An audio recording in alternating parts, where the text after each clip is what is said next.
My name is Caroline, and I am 28 years old. The proudest achievement of my life was buying my own house after 6 years of working hard and saving every dollar I could. I thought that house was my safe place, my reward for all those sacrifices.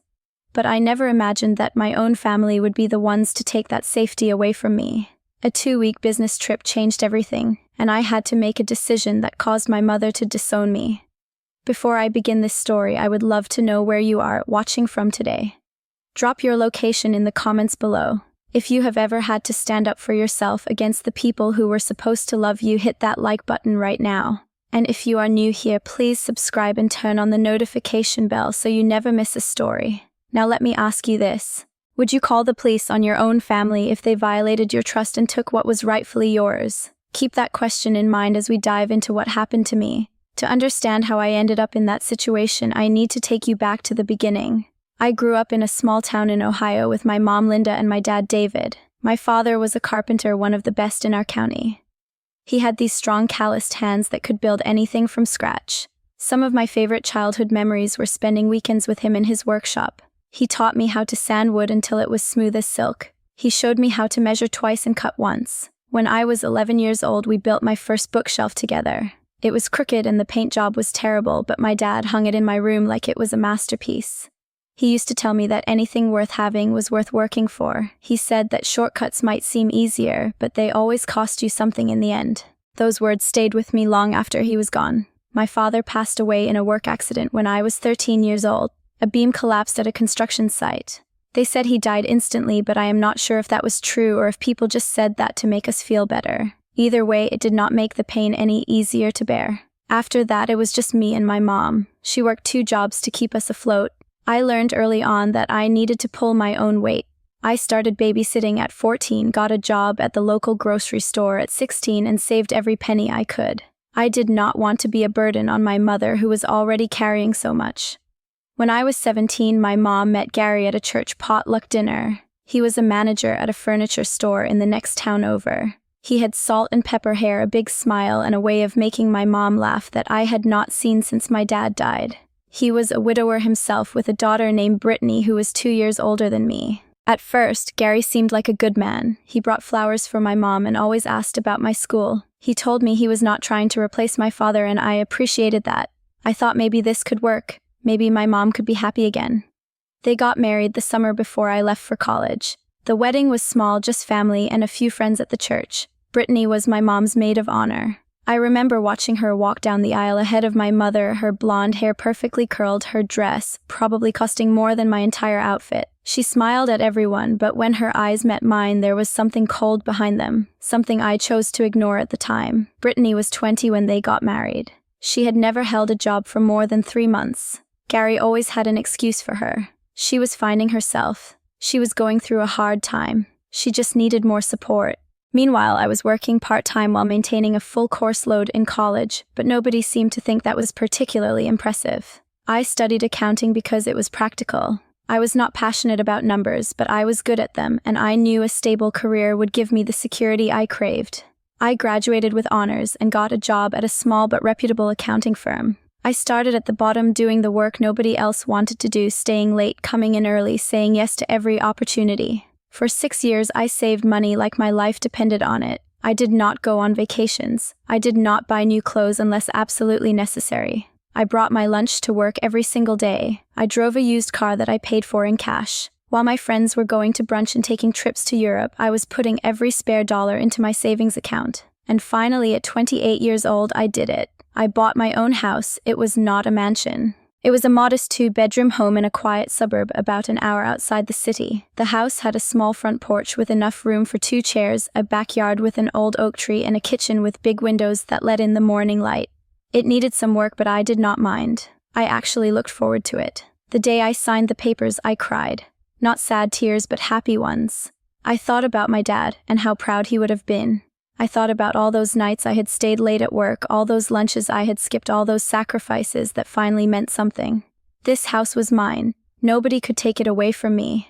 I moved in on a Saturday in March. The weather was still cold, but the sun was shining. I spent the whole day unpacking boxes and arranging furniture. My neighbor, Mrs. Dawson, came over with a plate of homemade cookies. She was a retired school teacher, probably in her late 60s, with kind eyes and a warm smile. She told me the previous owners had been good people and she hoped I would love the neighborhood as much as they had. That first night, I sat on my front porch wrapped in a blanket drinking tea and just looking at my house.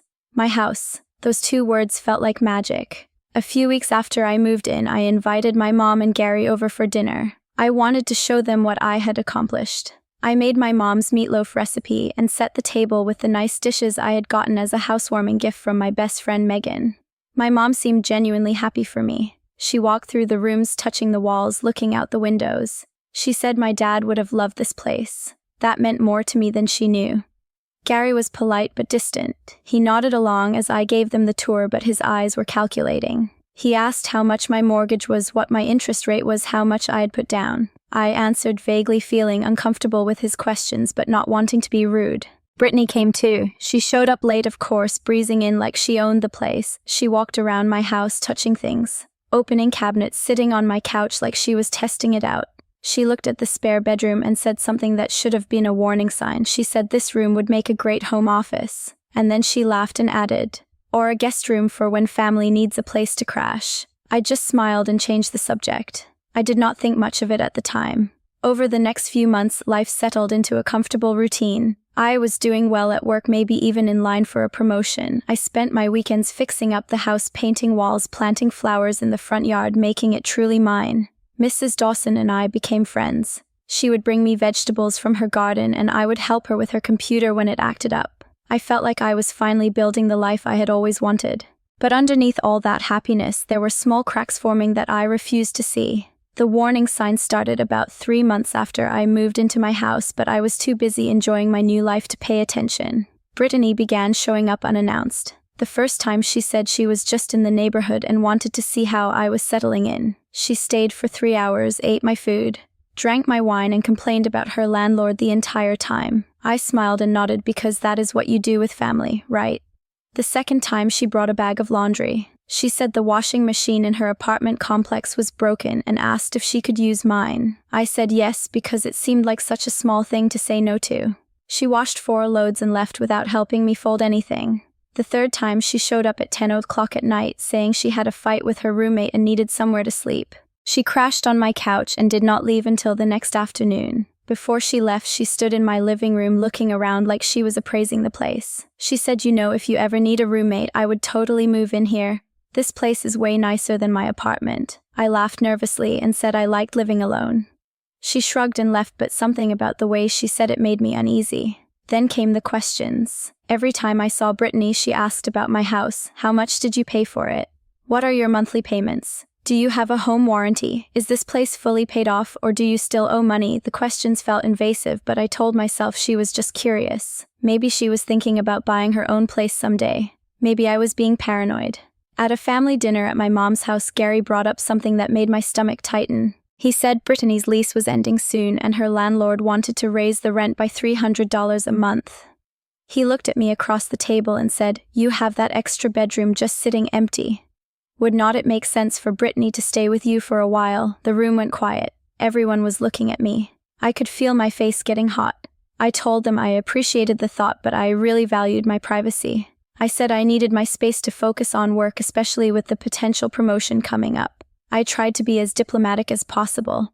Gary's jaw tightened. He did not argue, just nodded slowly and went back to eating. But I could tell he was not happy. Later that night, my mom called me. Her voice had that tone, the one she used when she was disappointed but trying not to show it. She said Gary was really hurt by my response. She said Brittany was going through a tough time and it would mean a lot if I could help out. She said families should support each other. I tried to explain my perspective. I told her that I'd worked incredibly hard for that house. I told her that living with someone, especially someone I did not know very well, could affect my mental health and my work performance. I told her that saying no did not mean I did not care about Brittany. My mom sighed heavily into the phone. Then she said something that cut deep. She said, "You have always been selfish, Caroline, even as a child." I could not speak for a moment. The accusation hit me like a physical blow.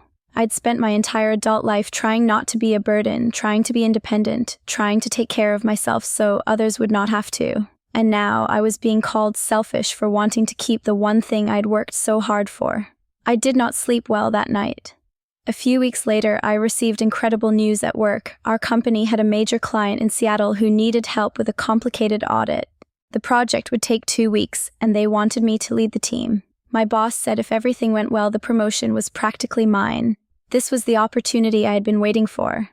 2 weeks in Seattle working on a high-profile project, proving myself. I was nervous but excited. I started preparing immediately. I made arrangements for everything. I set up automatic payments for my bills. I asked Mrs. Dawson if she could keep an eye on my house, bring in any packages, water my plants. She agreed happily and told me not to worry about a thing. I debated whether to tell my mom about the trip. Part of me wanted to share the good news, but another part of me was still hurt from our last conversation. In the end, I decided not to mention it. I figured 2 weeks was not that long, and I would tell them all about it when I got back, hopefully with a promotion to announce. The night before my flight, I walked through my house one last time. I checked all the locks, set the lights on timers, made sure everything was in order. I stood in my living room and looked around at the life I had built, the couch I had saved up for, the photos on the wall, the bookshelf that reminded me of my dad. I whispered to myself, I will be back soon. If only I had known what was waiting for me when I returned.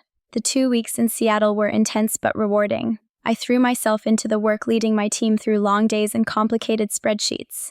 The client was demanding but impressed with our progress. My boss called midway through to tell me everyone was talking about what a great job I was doing. I barely had time to think about anything else. I called my mom once, a quick conversation where she seemed distracted. She asked how I was. I said fine. She said that was good. Neither of us mentioned Brittany or the house. I figured no news was good news. On the 10th day of my trip, I received a text message from Mrs. Dawson that made my heart stop. She wrote, Caroline dear, I hope everything is all right. I noticed there have been people at your house for the past few days. I saw a woman with long brown hair moving boxes inside. There is also a different car parked in your driveway. I assume it is family visiting, but wanted to let you know just in case. I stared at my phone for a long time, trying to make sense of what I was reading. A woman with long brown hair. That sounded like Brittany. Moving boxes. What boxes? I tried calling my mom. No answer. I tried calling Gary. The phone went straight to voicemail. I texted Brittany directly. No response. My mind was racing. Maybe there was a reasonable explanation. Maybe my mom had asked Brittany to check on the house. Maybe there was some emergency I did not know about. Maybe I was overreacting. But deep down, I knew something was very wrong. I texted Mrs. Dawson back, asking her to tell me more. She said she had seen the same woman going in and out multiple times, always carrying bags or boxes. She had seen an older man helping unload furniture from a truck. She said lights were on in the house every night. Furniture from a truck.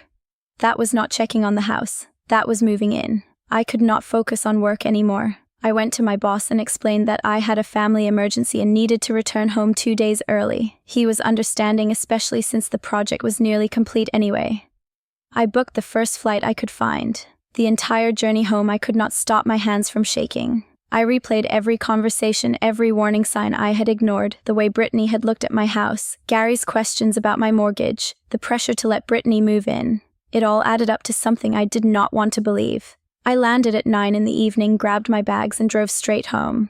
The drive felt endless, every red light an eternity. When I finally turned onto my street, my worst fears were confirmed.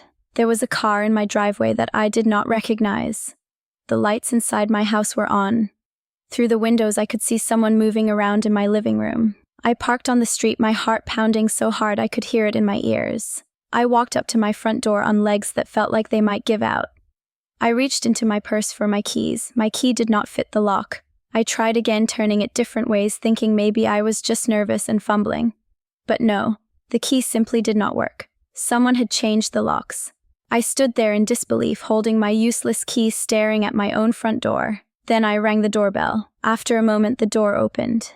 And there stood Brittany wearing pajamas, holding a glass of red wine, looking at me like I was an unexpected and unwelcome visitor. She said, "Oh, you're back early." I asked her what was going on. What was she doing in my house? Why did not my key work? She leaned against the doorframe, casually taking a sip of her wine. She said, "Dad told me you were cool with me staying here while you were gone. I moved in last week. And yeah, I changed the locks because the old ones were super old and sticky. It is fine, I will get you a copy of the new key eventually." I could not process what I was hearing. I told her I never agreed to this. I said she could not just move into my house without my permission. I said I wanted her out, now. Brittany laughed. actually laughed. She said I needed to calm down. She said it was late and we could figure it out in the morning. Then she started to close the door. I put my hand out to stop it. I looked past her into my living room and felt my stomach drop. My furniture had been shoved into corners. A new couch I had never seen before sat in the middle of the room. There were posters on the walls that were not mine. Boxes everywhere. It looked like someone had moved in, completely making themselves at home in my space. I demanded she let me in. This was my house. Brittany's eyes went cold. She said I was being dramatic and I did not have a key, so I could not just barge in. She said I should go stay somewhere else tonight and we would talk tomorrow when I had calmed down. Then she closed the door in my face. I stood on my own front porch in front of my own door, completely locked out of my own house. The house I'd saved 6 years to buy. The house that was supposed to be my safe place. I felt like the ground had disappeared beneath my feet. I do not know how long I stood there staring at that closed door. It could have been seconds or minutes. Time did not feel real anymore. Finally, I pulled out my phone and called my mom. This time she answered. Her voice was cautious. She said hello, like she was waiting to see what I would say. I did not waste time on pleasantries. I asked her if she knew what was happening. Did she know Brittany had moved into my house? There was a long pause. Then my mom said yes, she knew. I felt like I had been punched. I asked her how she could let this happen. My mom started making excuses. She said Gary had mentioned it to her and she thought it was a good idea. Brittany needed a place to stay and I had room. She said Gary told her I had agreed to it before I left for Seattle. I nearly shouted into the phone. I told her I never agreed to anything. I said Gary lied to her. I said Brittany had broken into my house and changed my locks. My mom got defensive. She said I was exaggerating. She said Brittany did not break in, she had help from Gary, who was just looking out for his daughter. She said I was making a big deal out of nothing. I could not believe what I was hearing. My own mother was defending the people who had invaded my home. Before I could respond, I heard Gary's voice in the background. Then he took the phone. His voice was calm, almost smug. He said, Caroline, let us all just take a breath here. Brittany needed a place to live. You have plenty of space. This is what families do. I told him he had no right to let anyone into my house. I told him I owned that house, not him. I said what he did was illegal. Gary laughed. He said I was being dramatic, just like my father used to be. He said if I kept making trouble, I would regret it. Then he told me to go get some sleep and think about whether I really wanted to make this into a war. I was shaking with anger and hurt. I told him I wanted Brittany out by tomorrow or I would call the police. Gary laughed again. He said, go ahead. Call the police over a family matter. See how that works out for you. See how your mother feels about it. Then he hung up. I tried calling back, but no one answered. I was standing alone in the dark in front of my house, but unable to enter it. Everything I had worked for, everything I thought was secure had been taken from me by the people who were supposed to be my family. I thought about breaking a window. I thought about calling a locksmith. I thought about screaming until someone helped me. Instead, I walked back to my car. I sat in the driver's seat and let the tears come. I must have cried for an hour. All those years of saving, all those sacrifices, all that independence I had fought so hard for, and it was taken away from me in less than 2 weeks by people who shared my dinner table. Around midnight, there was a gentle knock on my car window. It was Mrs. Dawson wrapped in a robe holding a blanket and a thermos. She said she had been watching from her window. She saw me arrive, saw me try to get in, saw me sitting in my car crying. She could not let me stay out here all night. I got out of the car and let this near stranger comfort me when my own family had betrayed me. Mrs. Dawson brought me into her home. She made me tea and let me talk. I told her everything from the beginning. She listened without interrupting, her expression shifting from concern to outrage. When I finished, she took my hands in hers. Her grip was firm and warm. She said, Caroline, that house is yours. You bought it with your own money. You have every right to be there and no one has the right to take it from you. Not your stepfather, not his daughter, not even your mother. I said I did not know what to do. They were my family. If I pushed this, I could lose them forever. Mrs. Dawson looked at me with those wise old eyes. She said, Sweetheart, they already showed you how much they value you. They moved someone into your home without asking. They changed your locks. They are treating you like you do not matter. That is not how family behaves. She told me to sleep on her couch tonight and figure out my next move in the morning. She said whatever I decided, she would support me. That night, lying on Mrs. Dawson's couch under a quilt she had made herself, I stared at the ceiling and thought about everything. I thought about my dad and what he would tell me to do. I thought about all the years I had worked to be independent. I thought about the way Brittany had closed the door in my face, the way Gary had laughed at me, the way my mother had taken their side. And somewhere in the middle of that long, painful night, something inside me shifted. I was done being pushed around. I was done being the one who always gave in to keep the peace. This was my house, my life, and I was going to fight for it. The next morning, I woke up with a clarity I had not felt in years. The hurt was still there, but it had transformed into something else. Determination. Mrs. Dawson made me breakfast and did not ask questions. She just handed me a cup of coffee and told me I looked like a woman with a plan. I told her she was right. I did have a plan. My first call was to Megan, my best friend since college. Megan worked as a paralegal at a law firm downtown. If anyone would know what to do, it was her. When I told her what happened, Megan used words I cannot repeat. She was furious on my behalf, which somehow made me feel better. She said this was absolutely illegal. She said Gary and Brittany had committed criminal trespass and possibly breaking and entering. She said I had every right to have them removed. Megan gave me the name of a real estate attorney named Mr. Harrison. She said he was tough but fair and he had dealt with situations like this before. She told me to call him immediately. I did. Mr. Harrison listened to my story without interruption. When I finished, he asked me a series of questions. Was the house solely in my name? Yes. Did I have any written agreement with Brittany about her living there? No. Had I given anyone power of attorney or any legal rights to my property? No. He told me my case was straightforward. The house was mine. No one had any legal right to be there without my permission. What Gary and Brittany had done was illegal and I had multiple options for addressing it. He explained that I could call the police and report an illegal occupant. Since Brittany had no lease, no rental agreement, and no legal claim to the property she was trespassing, the police could remove her. He also told me I should document everything. Take photos of any changes made to the property. Keep all texts and records of communication. This would be important if I wanted to pursue civil damages later. I asked him what he thought I should do. He said, if it were him, he would give them one last chance to leave voluntarily. Send a written notice demanding they vacate within 24 hours. If they refuse, call the police immediately. I agreed to this approach. It felt fair. It gave them an opportunity to do the right thing. I spent the next few hours gathering evidence. I walked around my house taking photos through the windows, documenting Brittany's belongings visible inside.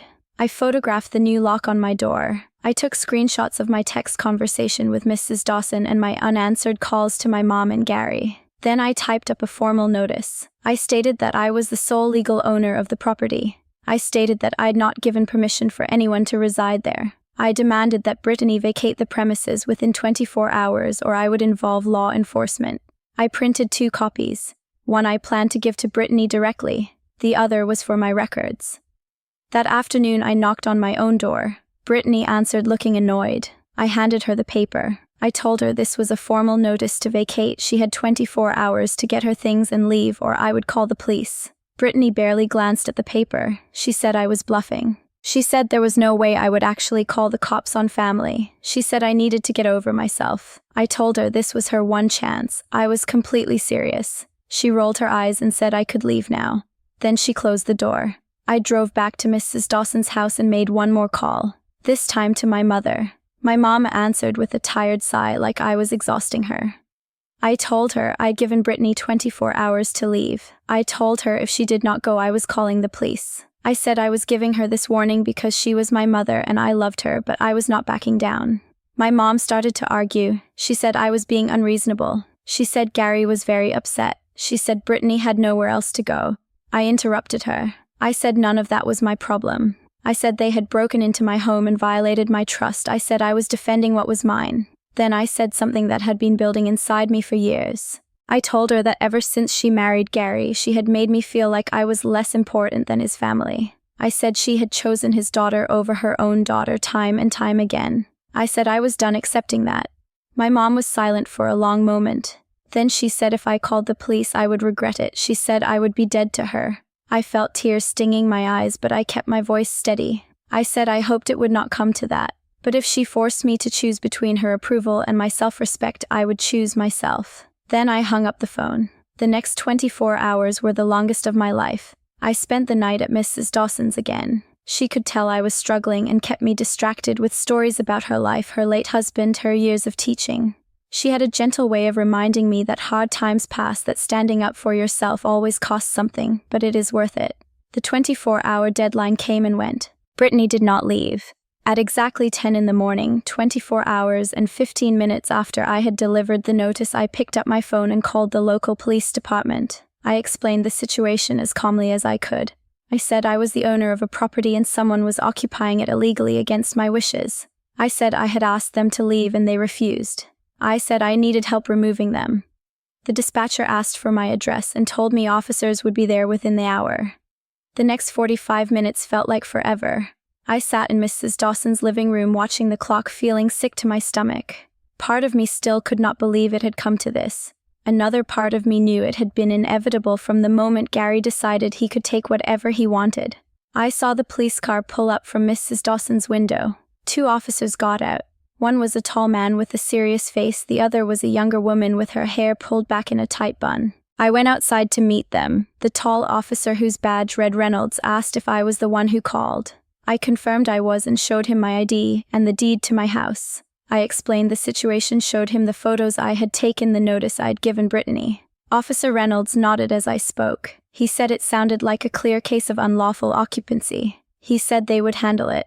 We walked over to my house together. Every step felt monumental. Officer Reynolds knocked on the door. The knock was loud and official. Brittany opened the door. When she saw the police officers, her face went pale. Officer Reynolds introduced himself and his partner. He explained that they were there following a complaint from the property owner about an unauthorized occupant. He asked Brittany if she had any documentation proving she had a right to be there.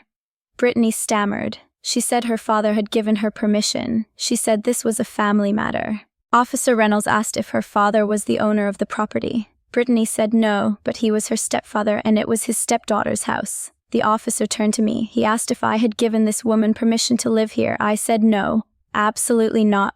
Officer Reynolds turned back to Brittany. He explained that without the owner's permission and without any lease or legal agreement, she was trespassing. He gave her 2 options. She could gather her belongings and leave voluntarily right now, or she could be removed and potentially face criminal charges. Brittany started crying. She said this was not fair. She said I was her stepsister. She said we were supposed to be family. I stood there watching her fall apart and I felt nothing. Whatever sympathy I might have had died the moment she closed that door in my face. She tried calling Gary. I could hear her sobbing into the phone, telling him the police were here, telling him to come quickly. Gary arrived in 15 minutes, his face red with anger. He jumped out of his car and stormed toward the officers, demanding to know what was going on.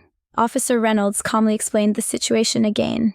Gary started arguing, saying this was a misunderstanding, saying he had given Brittany permission. The officer interrupted him. He said it did not matter what Gary had given permission for. He was not the property owner. His permission meant nothing. Gary turned to me. His eyes were full of hatred. He said I was making a huge mistake. He said I would regret this for the rest of my life. I looked right back at him and said I was only taking back what was mine. Then my mother arrived. She ran up the driveway looking panicked. She looked at the police, at Gary, at Brittany, who was now carrying boxes to her car, at me standing there with my arms crossed. She came to me, her eyes wild. She asked how I could do this. How could I humiliate the family like this? How could I call the police on my own stepsister? I told her I had warned them. I told her I'd given them a chance. My mother grabbed my arm. Her grip was tight, almost painful. She said if I did not stop this right now, she would never speak to me again. She said I would not be welcome at her home, at holidays, at anything. She said I would be dead to her. I looked at my mother, this woman who had raised me, who had been through so much with me, who I had loved my entire life, and I gently removed her hand from my arm. I said I was sorry she felt that way. I said I still loved her, but I would not let anyone take what I'd worked so hard for, not even her. My mother stared at me like she did not recognize me anymore. Then she turned and walked away without another word.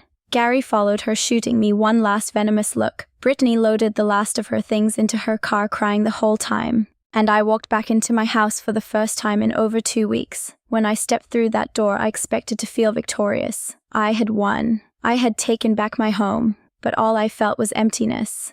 The house did not look like mine anymore. Brittany had rearranged everything. There were marks on the walls where she had hung her own pictures. The living room smelled like her perfume. My houseplants, the ones I had carefully tended, were dead from neglect. I walked from room to room cataloging the damage. In the kitchen, my expensive coffee maker was gone. So was the nice set of pots and pans my mom had given me as a housewarming gift. The irony of that was not lost on me. In my bedroom, I found that Brittany had actually slept in my bed. My sheets were stained with wine. There were clothes of hers still in my closet, things she had apparently forgotten in her hurry to leave. The spare bedroom, the one she had eyed from the beginning, had been completely transformed into her personal space. She had left behind broken furniture and piles of trash she could not be bothered to clean up. I sat down on the floor of my living room and cried. Not because I regretted what I had done, but because I was mourning. Mourning the relationship with my mother that might never recover. Mourning the fantasy that my blended family could ever truly function. Mourning the peace I thought I had finally found. Mrs. Dawson came over an hour later with cleaning supplies and a determined expression. She did not say anything at first. She just started helping me put things back together. Megan showed up that evening with pizza and wine. She hugged me and told me I had done the right thing. She said standing up for yourself was never easy, but it was always worth it. The next few weeks were hard. I threw myself into cleaning and repairing the damage. I repainted the walls. I bought new sheets. I spent money I had been saving on replacing everything that was stolen or destroyed. Mr. Harrison helped me file a civil suit against Brittany for the value of the stolen and damaged property. The total came to just over $4,000. Brittany did not contest it, probably because Gary did not want more legal trouble. A month later, I received a check. I did not feel satisfaction, just relief. My extended family made their opinions known. My aunt called to tell me I was a disgrace. My cousin sent me an angry text saying I had traumatized Brittany. Nobody asked for my side of the story. They had already decided I was the villain. I stopped trying to explain myself. Some people will never understand boundaries, and I could not waste my energy on them. But not everyone abandoned me. Mrs. Dawson became like a grandmother to me. She invited me over for dinner every Sunday, and I helped her with yard work on the weekends. Megan was there through everything, answering my late-night calls when the loneliness got too heavy. Nathan, the colleague from the Seattle project, kept in touch. What started as work conversations turned into something more. He understood what it meant to build something from nothing, and he never once judged me for protecting what was mine. And slowly, day by day, I started to heal. It has been a little over a year since that day. My house is mine again.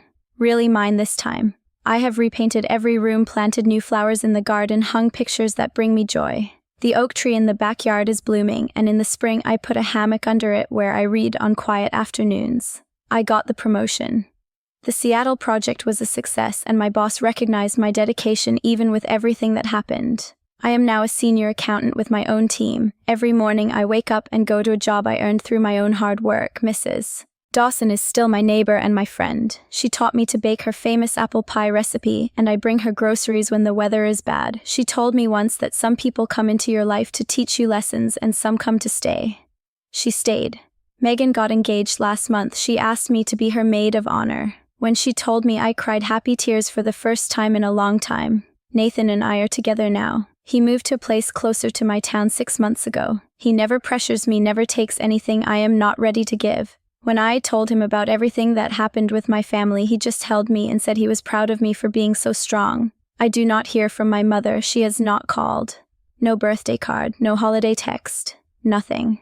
Sometimes I drive by her house just to see if anything has changed, but I never stop. About 2 months ago, I received a letter from her. It was short. It did not apologize for anything. It just asked how I was doing. I read that letter 100 times, analyzing every word, trying to find some hidden meaning. I have not written back yet. I do not know if I will. Some wounds take longer to heal than others, but here is what I have learned. Loving someone does not mean letting them hurt you. Family is not just blood. It is the people who show up for you, who respect you, who treat you with kindness, even when it is hard.